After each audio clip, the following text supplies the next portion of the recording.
কিয়ামতের কঠিন মুসিবতে জাতির পিতা ইব্রাহিম আলাইহিস সালাম পয়গম্বরদের চেয়ারে বসে থাকবেন। জাতির পিতা ইব্রাহিম আলাইহিস সালাম পয়গম্বরদের চেয়ারে বসে থাকবেন, আর তার জন্মদাতা বাবা আজরকে জাহান্নামের দায়িত্বরত ফেরেশতারা জাহান্নামের ডান্ডা বেরি পড়ায়া মারতে মারতে রক্তাক্ত করে নবী পয়গম্বর ইব্রাহিম আলাইহিস সালামের সামনে দিয়ে টানতে টানতে জাহান্নামের দিকে নিয়ে চলে যাবে। তখন বাবা বলবে, ইব্রাহিম কলিজার টুকরা সন্তান আমার, দুনিয়াতে থাকতে আমি তোমার উপর ঈমান আনি নাই, দুনিয়াতে থাকতে আমি আল্লাহর উপর ঈমান আনি নাই, আজকের এই কিয়ামত পরকাল এর উপর ঈমান আনি নাই, যার কারণে আমার রব আল্লাহ আজকে আমারে জাহান্নামের ডান্ডা বেরি পড়ায়া মারতে মারতে জাহান্নামের দিকে নিয়ে যাচ্ছে।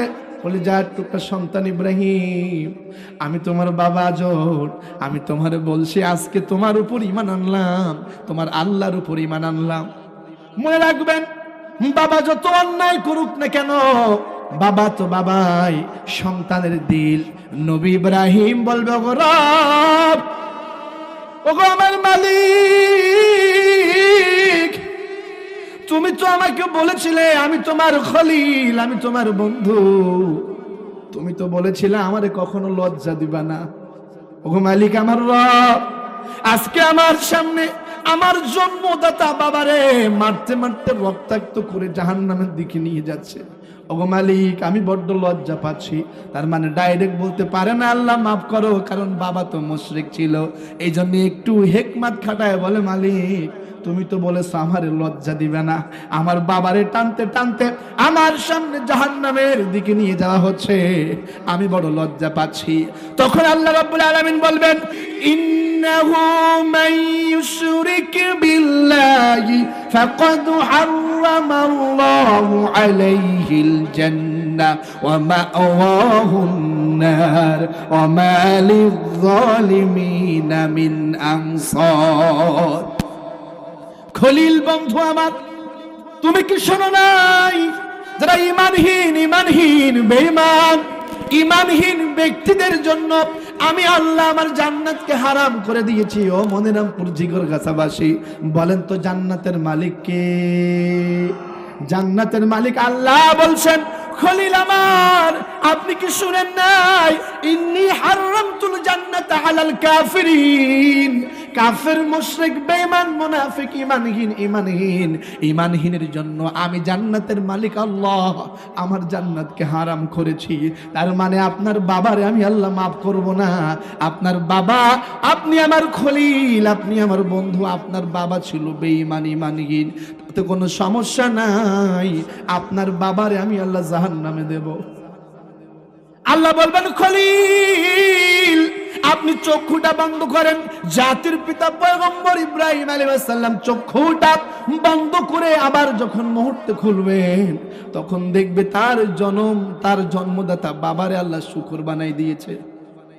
শুকর বানায়া মারতে মারতে রক্তাক্ত করে জাহান্নামের মাঝখানে ফেলে দিয়েছে। ও মনিরামপুর জিগরগাছাবাসী, আমি একটু জানতে চাই, জাতির পিতা আবার খলিলুল্লাহ মানে আল্লাহর বন্ধু, আল্লাহর বন্ধুর পিতা আজর বেঈমান হওয়ার কারণে আল্লাহর বন্ধুর পিতা আবার পয়গম্বরের পিতা, পয়গম্বর ইব্রাহিম নবী হওয়ার পরও তার পিতা বেঈমান হওয়ার কারণে তার পিতার পক্ষে সুপারিশ করবে, কিন্তু আল্লাহ গ্রহণ করবে। তাহলে নবী যদি নবীর পিতার জন্য সুপারিশ করতে না পারে, তাহলে মনে হয় আমি আমার বাপের জন্য পারবো? সুযোগ আছে? এই জন্য ভালো করে শোনেন, এই দুনিয়াতে যারা জান্নাতি জাহান্নামী একই পালঙ্ক এবং খাটের উপরে ঘুমায়। নূহ আলাইহিস সালাম ঈমানদার, তিনি জান্নাতি, আর তার স্ত্রী বেঈমান মানে জাহান্নামী। কোথায় যাও? স্ত্রী আসিয়া হলো ঈমানদার, স্ত্রী আসিয়া হলো জান্নাতি, তার স্বামী ফেরাউন হলো বেঈমান, সে জাহান্নামী।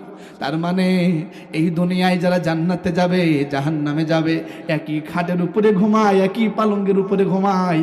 স্বামী ঈমানদার তো স্ত্রী বেঈমান, স্ত্রী বেঈমান তো স্বামী।